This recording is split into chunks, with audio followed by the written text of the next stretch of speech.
A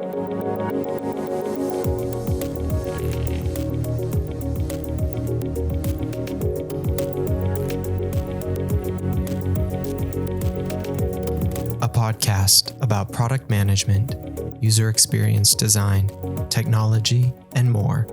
This is Product by Design. All right, welcome to another episode of Product by Design. I am Kyle Evans, and today we have another special guest with us, Lee St. James. Welcome to the podcast, Lee. Thank you so much for having me as a guest today. All right, let me introduce Lee real quick, and then Lee, we'll have you jump in and fill in some of the details. But Lee is a tech-savvy consultant and entrepreneur with over 25 years of business experience across a range of industries, including consumer packaged goods and software. Lee, you're the founder and president of Social Robots, which we're going to talk more about. I'm really excited about this, which is a technology startup exploring how robots can engage, entertain, and educate residents, family members, and staff at retirement homes and long-term care facilities. Lee is passionate about the opportunity for companion robots to relieve social isolation and loneliness and to help people be more connected with each other, which all really exciting topics. So Lee, again, welcome to the show. Why don't you tell us a little bit more about yourself? Well, thank you so much. Most people don't think of older adults when they think of robots, right? So you hear about STEM education, all that stuff. And I heard in one of your episodes about, how much your children love Lego. And so the idea of, Lego robotics or whatever. I have a 14-year-old son, and when he was younger, he loved playing with Lego, but not really into the robotics too much. I, on the other hand, decided that I really wanted to learn about robots. So a few years ago, I was working with a tech startup, and we developed robot apps for customer service, like greeting apps sort of thing for banking and automotive. And it was fascinating work. I was commuting, an hour and a half each way to work. I was like total sandwich generation person, missing my son's hockey game sometimes, trying to get all this stuff done. And then on the other side of the city where we lived at the time in west of Toronto in Canada. And my parents lived on the east side of Toronto. And my father was diagnosed with a form of dementia called Lewy body dementia, where he would literally start having a hallucination at 2 or 3 in the morning, leave the unit where they were living and just, he could be in his pajamas and he'd get, locked out of the building and not know where he was or how to get home. So the police became my mother's friend, and I would get these calls when I'm on the way to work saying, "Your father left the apartment. I don't know where he is." So there was just an amazing level of stress and upset as we were trying to figure out as a family how to make this work. When he was lucid, he was absolutely adamant about not going into a nursing home or a retirement home. But it got to the point where my mom was actually hospitalized as she was just exhausted trying to keep things going and care for him. So I convinced my parents to move into a retirement home, and it helped a little bit. But what I saw firsthand was just how quickly my father declined with a lack of recreation activities and lack of entertainment. So he loved looking at their monthly calendar and trying to figure out what to do, but he just felt uncomfortable going into groups of people and there were a whole bunch of circumstances that kind of all conspired together where as I was commuting and spending a lot of time driving, I was thinking robots should be able to help. I should be able to figure this out, or maybe somebody's figured, doing something interesting about this. So, we can talk, a little bit later in the conversation about what's happening in Europe or Asia, with robots in healthcare and so forth. But truly in North America, I don't think anybody's doing anything meaningful with robots and older adults. And that's really where I'm trying to take, a problem and find a way to take existing commercially available robots and how do you make them, customize them for older adults and make them interesting and easy to adopt. And so that's really the foundation of, Social Robots. I started it in 2019 before COVID hit. We were about to pilot test in a retirement home when we were basically locked out and deemed non-essential visitors. And it's been a long journey, longer than I had hoped, but I'm very optimistic about things scaling and growing in the coming years. Wow. That is It's an incredible story and an incredible problem that I think many of us have seen and are facing or have faced or probably will face. So what kind of strikes me is we were facing something very similar during COVID with my grandma. So, well, she was in a nursing home during COVID and then started to decline rapidly. And so we had been visiting her for a lot of that time. And then also, we weren't able to visit her for basically the last year of her life. And she died at the end of 2020. And it was, it was really, really tough. And so I see like that being one of those difficulties of the social isolation that you were kind of talking about, that, as that was kind of brought on by COVID, but is also brought on by just being away from family and being in these, whether it's, retirement communities or nursing homes or care facilities, that type of thing. So tell me more, like, what are, some of the solutions that you're looking to bring with social robots? Like, we talked about some of the problems specifically with your dad, and there's the COVID aspect that we've all kind of seen, that we had a lot of these nursing homes that were kind of locked down, people can't go in, and then probably a whole number of other things that we're not even bringing up right now. But there's this whole array of possibilities. What are some of the possibilities that you're looking at with bringing robots into some of these care facilities? What have you been doing? What are you focusing on? And then how will some of these solutions start to play out? This is a big topic. I'll break it down into a few areas and sort of interrupt me if you want to ask different questions. But so first of all, when I first started the project, I was really thinking about sort of taking an opportunity that I saw to stay connected with family members when they couldn't see each other in person as often as they would like. So I would, email my mom. My mom was happy to get on a computer and sort of see. So I would have, here's a photograph from this week, or tell her stories or whatever. Because my father wouldn't answer the phone. He wouldn't talk on the phone. His hearing started to decline, and he would just basically pass the phone to her. So I tried to find a way to put that onto a robot, right? So I know that in a lot of these care facilities, the family members try to stay in touch, when they can't be there in person. It could be, because they're, commuting like I was, they're living across town or across the country, or, maybe across the globe. And so the idea that I initially started with was asynchronous visits. So the idea of I can create almost like a Zoom call, but the other person doesn't have to be at the other end of the call. I can just record something, post it up to a private portal, and then have the recreation leader or a volunteer, when they're available, take the robot to the person's room and say, hey, Bill is my dad's name. Bill, here's a message from, Lee. She wants to tell you all about her week, right? So the idea is that the robot could share that information, because basically you got a tablet on its chest. The robot that I've been using so far is about 40 inches high.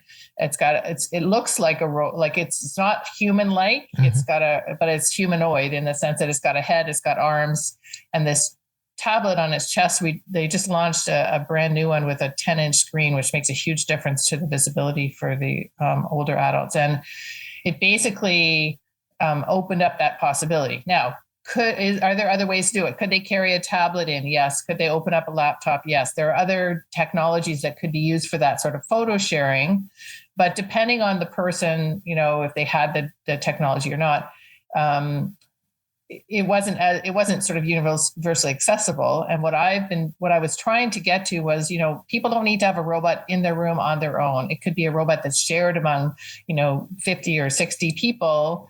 And, it's like, so every Monday at 1:00, it kind of goes on a certain route or whatever. So that type of thing would have, I call it visits with Mindy, right? And, one of the things that you'll find is that people name their robots. Some people name their cars, not too many, but they don't name their cell phones or their tablets, right? So, or their computer. So what happens is people actually get excited when they see the robot, and they ask, what can it do? What can it do?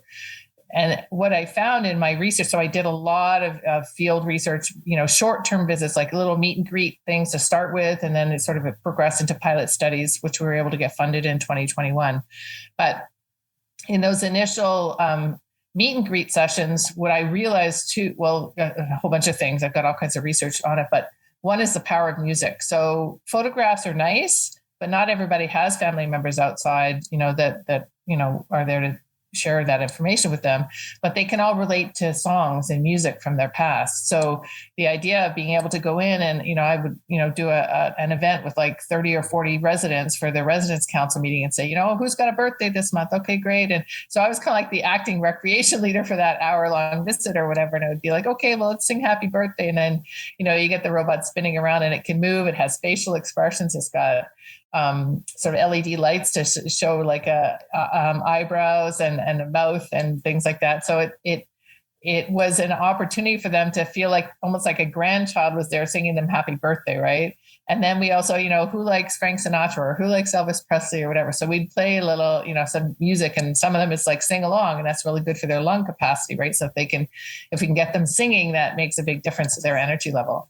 One thing that you'll find in the, research, and there's a lot of research about, older adults and what happens physically and sort of as their abilities start to decline.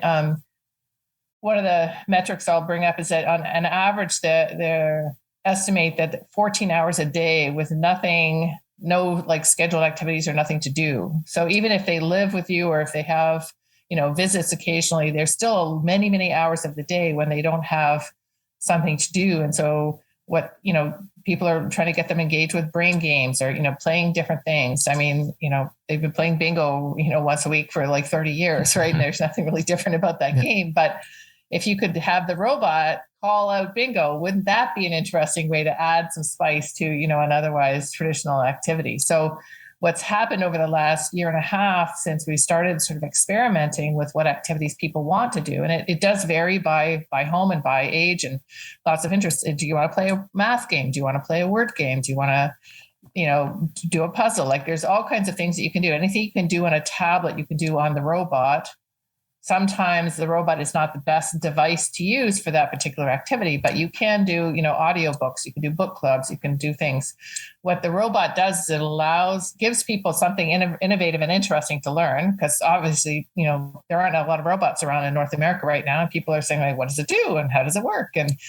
And one of the myths about older adults is that they're kind of, on their way out, they just like you have to do everything for them. It's like, no, they want to learn. They have lots of interests, and they have, there's not like just one sort of general, activity that they all like to do. They all have different interests. And so the idea of older adults being interested in continuous learning and being able to learn not just how to play a game on the robot, but I see in my vision of how this will unfold is that the more able-bodied older adults will be able to be the robot handlers of the future. So they'll be able to take them around and, okay, it's, Pauline, that's my mom's name. Pauline, Monday morning, we need you to take the robot around and visit with 10 residents who won't come out of their room. Right? Okay, great. So that, if that's what you wanted to do, then that's an option for her. So anyway, that's a sort of a myriad of ideas and pathways. I'll stop there and let you ask me questions or direct me to the next topic. Yeah, no, that is a lot of really, really interesting pieces to this broader puzzle. I'd be interested in, some of the research, like you've kind of touched on it a couple times. What has been some of the research that you've been doing and the things that you've been finding as you've been going out into the field, as you've been, getting some of the feedback and, basically just getting the robots out there and seeing some of the interactions and seeing how this could impact actual, adults and seniors in, a variety of different settings and in a variety of different care facilities. What have you seen that has been working and maybe hasn't been working? And how has that influenced your approach and kind of changed what you have been doing and what you will be doing going forward? Sure. Well, I'll do a little bit of a chronological review for you. So, we were about to do a pilot study with an older adult who had started to experience dementia, and her niece agreed to be the family lead, and we were going to do these weekly visits and set up the sort of family photo sharing and things like that. That proved to be not feasible because of COVID, and basically, even though we didn't have to go in there, I basically was able to train, the staff how to use the robot. They just weren't comfortable. They were in crisis mode. They weren't willing to learn anything new, just like they had to hold down the fort. So I took that next summer of 2020, to work with an elder research center at a local college, so Sheridan College in Oakville, Ontario. And we did a work study project to design a game.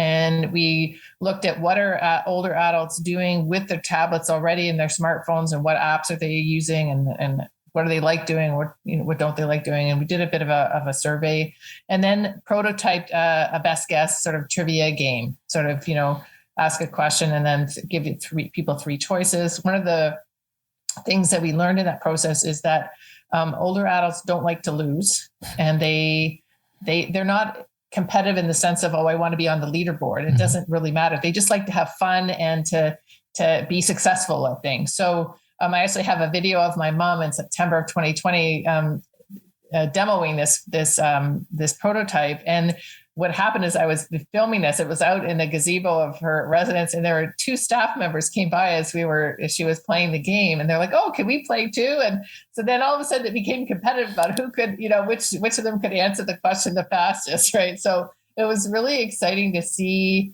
the engagement between the generations, and also just the fact that there was some legs to this type of activity. After that, we ended up doing, in the development of that prototype, we looked at things like font size and colors, and how to make sure that it was it had the right visual and auditory prompts and things like that. So it could support people with different levels of physical abilities in terms of hearing and visual. Then I was able to get a Community Foundations of Canada grant to support a pilot study in spring of 2021. And when I initially started that project, I thought that the most important thing was to prove to the retirement homes that these robots could have an impact on social isolation, loneliness. And so again, I worked with Sheridan College Elder Research Center, and there's a professor there, Professor Lee Hayden, and she did a literature review of really the past, I think at least 5 years worth of academic research on the impact of social robots. So there had already been a huge amount of research that had been done on proving the impact of social robots, everything from Pero, the baby seal, I don't know if you've heard of that one, to, other sort of humanoid robots, not the particular form factor that we're working with because it's fairly new. It's an iPal robot by Avatar Mind. But enough evidence to basically prove that robots can have a positive impact. And honestly, it didn't take long once you see how people react to them to realize that there was something really impactful here. But what I learned in that pilot study is that implementation is the key. And so the recreation leaders, the fund managers, the lifestyle managers, they have all different types of titles, but for the most part, they're able to use a smartphone or a tablet. They know the basics of using technology, but they didn't feel comfortable. When they look at a robot, they think that they don't know how to use it. And what I found is that I could, in the span of 10 minutes, teach them how to use the robot. The hardest part, honestly, is connecting the Wi-Fi and getting the connections going between the robot and a separate tablet, which the handler uses to do text to speech and to do some of the arm movements and different things that the robot can do, facial expressions and so forth. And as soon as they got through that sort of like 10, 15 minutes of training, they were off to the races, and their creativity just became amazing to me. So I've been collecting stories from different retirement homes about what they're doing with the robot, and everything from, usually they're sort of fairly high-end retirement homes to start with. That's, a little bit where the money is, and they'll start there, and hopefully the price of the robots will come down. We'll be able to go to other facilities in due course. But So it may seem a little luxurious to say, well, the robot, went to the ladies who were having their weekly manicure, and then the recreation manager just, had this wonderful chit chat going on where the robot would say the funny, sarcastic things that Karen would typically say, but because it was coming from Mindy, the ladies who were having their nails done just found it so much more stimulating and entertaining. And so there was a lot of creativity in how the robot was used and continues to be. And so there will, part of my business model now is, there are lots of different robot hardware packages that are being developed. I call it the form factor. But really, the magic is in the applications, right? So start simple, give people 5 things that they can do with the robot. And then, and this is true with any sort of, technology adoption. You don't want to overwhelm them with, and it can do this and it can do that. No, it's like, no, just give them some of the core things. And then, whether it's monthly or quarterly, you can add on new things. And it's like St. Patrick's Day coming up, here's Danny Boy for, the Irish, have some Irish singers, doing some, songs from the robot. And I bring up St. Patrick's Day because March 17th last year, we were in the middle of a pilot study, and one of the retirement homes took a picture. They had dressed Mindy up with like a top hat and, sort of shamrock and all kinds of green, I think it was green sunglasses over her eyes. And like, that's not something I would have ever thought of doing, but they, dressed her up and, they called her Minty for the day. Right? So I think that the opportunities are limitless. It really is a matter of bringing these creative ideas together. And that's why I love being on, this podcast to really talk about how did these design innovations take hold. And it really is about collaboration and experimentation and that sort of thing. Yeah, I think that's exactly probably one of the most exciting things about any new technology or innovation is some of the unforeseen things in bringing it all together and having, I know at least in my experience, it's some of the things that the uses in ways that we didn't foresee, and having other people take the product or take the technology and do things that maybe we didn't see possible or we didn't think of. Have you seen other things in that same vein, like things that you haven't thought of in your kind of initial phase, or do you foresee those types? Well, do you foresee the unforeseeable? Have you seen other things like that? Other kind of experimental things kind of coming up that maybe in some of your experiments or some of your initial rollouts that you hadn't seen that as part of what you had planned on, but now that seems like interesting or innovative ways of using Mindy or using social robots that could be potential really good use cases for it going forward. Yeah, I think it's actually an interesting challenge to manage the implementation and not overcomplicate how the robots can be used. So the fact that the robot has a camera in its eye and it can take a picture of whatever's in front of it, but it doesn't do it itself. It has to be done by the robot handler or by somebody in front of it touching the button on the camera. So it can do facial recognition. I'm just not sure that it's necessary or desirable to do facial recognition in a retirement home. Now, we're working on some of these questions because people say it would be nice if be able to say, "Oh, hi, Mary, it's nice to see you again today," or to be able to recognize somebody, or even to as machine learning and as AI becomes stronger in these devices, to be able to say, "Oh, well, last time you played, the word choice and you got to level 3. Would you like to continue at level, or whatever?" Right now, I am trying to keep it like no personal information on the robot, no security issues. Like, the safety is such an important part of what retirement homes are and family members, frankly, are thinking of, that they don't want anything too personal on that. So it's not that big of a deal for somebody to come back in and start at level 1 again on the word game, or if they have to skip forward, they can actually pick which level they want to start at. So even though it's possible. I'm not sure that it's something that I want to make standard as we start this process. And I think that that's really where thoughtful design comes in, and sort of good governance in terms of how many capabilities do you activate or do you block, right? So there are lots of work. There's lots of work being done around ethics and even just liability, right? So do I want the robots to be used for medication reminders? What if the robot gets turned off and, that person doesn't get their medication reminder? So even though it's possible to do calendar reminders on the robot, maybe there's a better way to do that, right? So if people are using, Alexa or, whatever smart speaker for that type of thing, that's probably an acceptable use because that's a personal device, right? My vision right now for the robot is to have, a social robot in every retirement home in North America, but just one to start with. Like that one robot could bring joy and happiness to, 40, 50, 80, 100 people in any given week because it can have so many different interactions. And the goal is not to over engineer the device just because it's possible.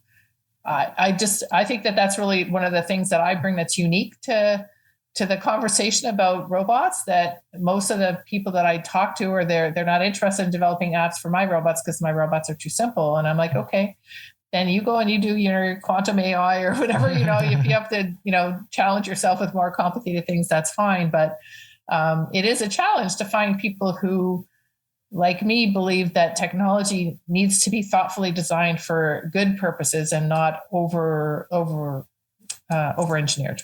That's so interesting and such a good thing to be thinking about. I feel like we talk about that fairly frequently, both on this podcast and just in a lot of the things that I know I'm doing, is the question of where could these things go wrong? Like what could be some of the potential bad use for the things that we're doing? Because if you don't think about it, those things will inevitably come up. And so it's such an important thing to constantly be thinking of, because 99 times out of 100, those things won't necessarily happen. Like the bad case won't be there, or the vulnerability won't be exploited, or all of those things. But you really have to think through what are the potential pitfalls or problems. So it's a really, really good discussion, really interesting point to be bringing up, especially in the cases of robots and the social interactions and all of those things, because as it becomes more prominent, it will only become more and more of an issue that we have to be addressing. And so it's a good thing to be thinking through. Well, and one of the key concerns I hear, not about robots per se, but just technology in general in these facilities, is password management, right? So you think about, people want to have their own tablet, whether it's an iPad or an Android tablet. They want to be able to do their banking online or whatever. So it's like, okay, well, I know for a fact my mother has a big folder on her desk in her, suite with all of her passwords written down. And she has at least, 6 people coming into her suite on any given week, providing different services. Now, so far so good, and everybody has been wonderfully professional and hasn't taken advantage. But it's those horror stories that you hear, right, that just break your heart. And so from my perspective, it's just that one bad apple that could wreck it for everybody. And so from my perspective, as I look to expand social robots, I want to minimize the risk and make sure that people don't provide information that's not needed. Like, I don't want to collect somebody's first and last name, like maybe their first name if they want to give it, but I don't need their last name. Yeah. Why would they need their last name? Like, it's just not necessary, So there's questions about what data do you collect, what information, or even what photo, what images. And to me, it's just to protect ourselves from the bad apples that can cause too much hesitation. Like, to me, the robots, the way I'm working with them now, they're being, embraced so quickly and so easily. People are like, oh, this is so fabulous. And I want that energy to continue, because there's certainly a Hollywood effect, in terms of, if you think about, like, I don't know, Iron Man, Terminator robots, and all kinds of, there's all these horrible stories about, robots. And some of them are really quite creepy looking, think about some of the robots that you see on, on social media, or certainly in movies. And, I loved watching Westworld, but it freaked me out to think that they were, robots. I'm like, oh, those are not the kind of robots I'm talking about at all. Yeah, that's very true. No, those are also such really good points. I feel like we could dive into any one of them, like for entire episodes. But I'm interested too in, it's exciting to hear that the adoption and acceptance is going really, really well so far. Because, I mean, when we think about the overall acceptance of robots in society, in North America, like you were referencing a little bit earlier, we don't see it nearly as much as we might see in other places in the world. And just as far as our usage and the technology, just in general, they're much more common in other places, and in North America, just not nearly as much. But that seems to be changing in a variety of specific areas. What have you been seeing? And it seems like, the acceptance is growing. And where do you see that kind of going in the future? Well, certainly in Asia and Europe, where there's an older demographic, there simply aren't enough people to work in retirement homes and care homes. And they're looking for ways that robots can help.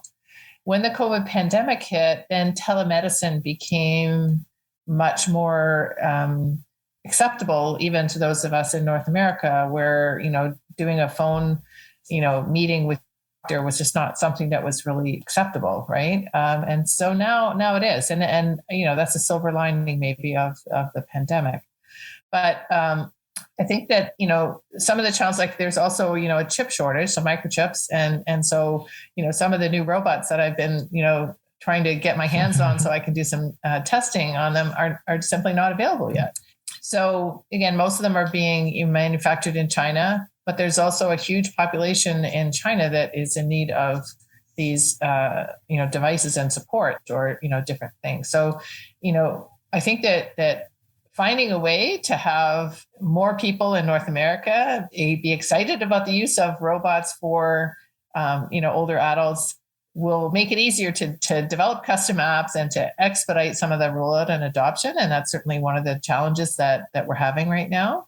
But it's also, it's a huge risk aversion in this industry. So safety, is number one. And we've seen with the pandemic that the retirement homes and nursing homes, they need to fundamentally rethink their business model and how they operate, right? So there are, on the higher end, there are a lot more sort of, individual suites, and there's a lot less sort of staff, transition between people, but there's still, many older facilities with, 4 people in a room, or, sort of dormitory type setting.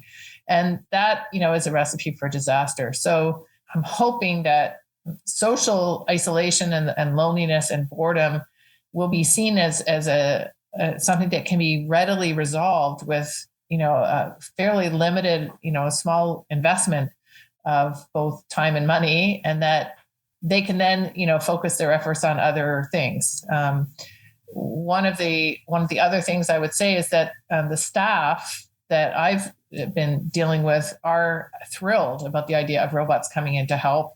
Robots don't operate on their own. They're not autonomous. They need a handler, but not, 24/7, like constantly. It's not like a complicated thing. It just allows, a staff person who maybe is responsible for, 20 or 30 people to be able to have the robot be doing something while they've got their back turned and they're helping one person, and then they can, turn back and be sort of to alleviate some of the stress that they have of trying to like manage a large group of people. So anyway, there's just so many ways that I think robots can help. they're not the only solution, but I think that I guess I'm looking to 20, 30 years out from when I'm going to be in a retirement home, and I'm thinking I want to have a really great solution worked out by then. Right now, I would call it sort of MVP. It's like it's good enough. It's not perfect, but it's really coming along. And that's really also, I think, one of the key things of product design is just to be willing to put it out there, get some feedback, optimize it, continue to improve. Which is why, again, I don't want people to, I don't want to have a lot of obsolete robots sitting somewhere. I want people to adopt them. Just get one for now. Just see how it goes. We'll see where you use it, see where it makes the most difference, and then what can we do to improve that, and continue to grow with sort of a cautious but cautiously optimistic approach. Yeah. No, that makes a lot of sense. What have been, I guess, some of the biggest technical or human challenges that you've kind of faced with them, and how have you overcome both of those? Well, certainly the chip shortage is one of the big challenges right now. And I'm in such a hurry. I want to get things going. And I'm just like, okay, just be patient. It's all unfolding as it should. I think finding app developers is a big challenge. So there's one thing, it's Android platform. Mm-hmm. So, mobile apps are, there are lots of people developing mobile apps, and we can, download lots of stuff in the Google Play Store or whatever. But it's the magic of how would a robot play this game differently? Or what would it be like if the robot could move its arms or change its facial expression or do something different when something comes up on the tablet? So that kind of connection between the robot operating system and the Android operating system, there's a lot of developers, at least not in the English marketplace. I haven't been over to China, so I don't know, and I don't speak the language. So, I'm not sure, but there seems to be a lot of innovation going on. So I know that there are lots of good developers, just not necessarily focusing on this market, right? So the robot that I've chosen to start with is actually custom designed for children. And they're really focusing on education apps and that sort of stuff, which doesn't surprise me.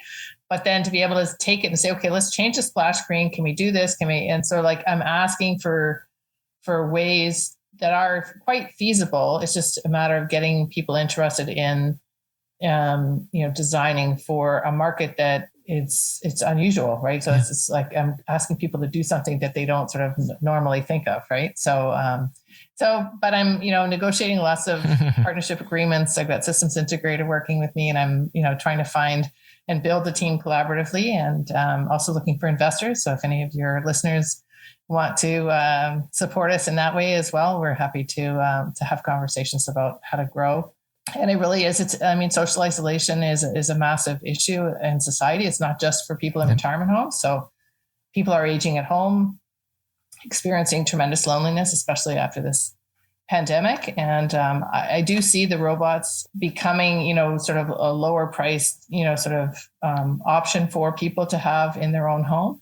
But again, we need different apps. We need different ways of interacting with that. So it's not just the person, and I hate this word, of having a relationship with the robot. People use technology, right? So using the robot to have a relationship with other people. So right now in congregate living settings, people may not talk to each other, but if they have to go through the robot, they can say, oh, what did Mindy say to you today? Or what, so they actually end up talking to each other, and there are more interactions with other people because the robot is present in their environment. And that's what I'm hoping will happen as we get into more sort of tabletop robots, right? So, and Amazon just launched their Astro, their dog security type robot. There's all kinds of innovation going on in the space.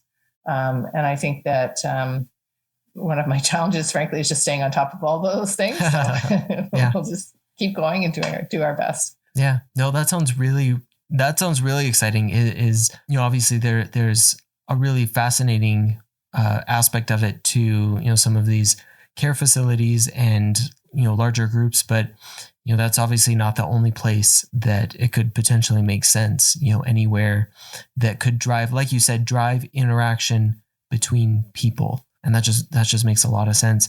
Last question, but what are you most excited about with all of this? So there's obviously a lot going on, but what are you most excited about? I'm really excited that people are responding so positively. So the fact that you asked me to be on your podcast, I'm like, oh, that's so great. Like I've been in the sort of design and development space for a number of years and never thought about telling my stories. And so it just, the reaction that I'm getting to this story and just the idea of, I was, working as a vice president, general manager of a tech startup. And now I've sort of started this, social enterprise, at my age. I'm sort of late 50s. And I'm just like, wow, this is really unplanned. This is not how I was expecting my career to go. And I'm excited to be able to tell my story and to be constantly learning and interacting with all, generations. So I'm just thrilled with what I'm doing, and I'm not making any money on it yet, but I'm really, really passionate about it. And I'm really optimistic about the future. So. Okay. I think it's, like I said before, it's really, really fascinating, really exciting. When I saw what you were working on, it hit home for me, kind of like I mentioned earlier, in just a really positive way, both for, just thinking about family and, those I know, and potentially driving those interactions in a really meaningful way for the future. And I'm super excited to see what happens. I think that these types of things are going to be really, really positive and meaningful for the future. So like I said, I'm excited, and I hope to see a lot of exciting things coming for Social Robots in the future. But anything else that you want to say before we kind of wrap things up? I'll do my shout out of 2 amazing books that I've read recently, because I love reading and learning. And so Dr. Atul Gawande has written Being Mortal, and it just changed my life. I actually lent it to my mom recently. I'm not sure if she's going through it yet or not, but Being Mortal, it's the name of his book. He's a Harvard surgeon, and it's just Harvard trained surgeon. Amazing book. It's called, the subtitle is Medicine and What Matters in the End. And then the second book is by Canadian author Moira Welsh, and it's called Happily Ever Older. And, we think about happily ever after, but no, this is Happily Ever Older. And it's about revolutionary approaches to long-term care. And she's done research across the globe, but lots of really inspiring, beautiful examples of innovation happening in this space that I want everybody to know about these and to find ways to bring them to life. Awesome. Well, those sound like 2 really, really good books. We will link them in the show notes so that anybody who's listening can check those out. I'll have to check them out as well. They sound really, really great. Where can people find out more about you as well, and more about Social Robots? Well, we have our website is socialrobots.ca. Okay. And my email, lee@socialrobots.ca. I'm on LinkedIn, Twitter, Facebook, Instagram, although not often on Instagram, but I do my best. And Facebook. Did I say Facebook? We have a Social Robots Canada is the Facebook page. But we serve all of North America. Okay. We'll put those links in the show notes as well, so you can check those out. Lee, it has been really, really great talking with you. So this has been a great conversation, and really appreciate you taking some time to let us know more about what you've been doing, some of the things that have led to Social Robots, and really look forward to seeing more from you and Social Robots in the future. Thank you so much, Kyle. It's been a pleasure. Yeah, thank you. Have a great day. All right, you too. Thanks again for listening. If you like the show, be sure to follow or subscribe on your favorite podcast app. You can follow the show on Twitter @ProdByDesign. That's prod_by_design. You can follow me @Kyle Larry Evans on Twitter as well. If you want more product conversation, check out my newsletter, Product Thinking, at productthinking.cc. You can follow me on Medium @Kyle Larry Evans as well, or check out my Medium publication, Product by Design. Thanks again.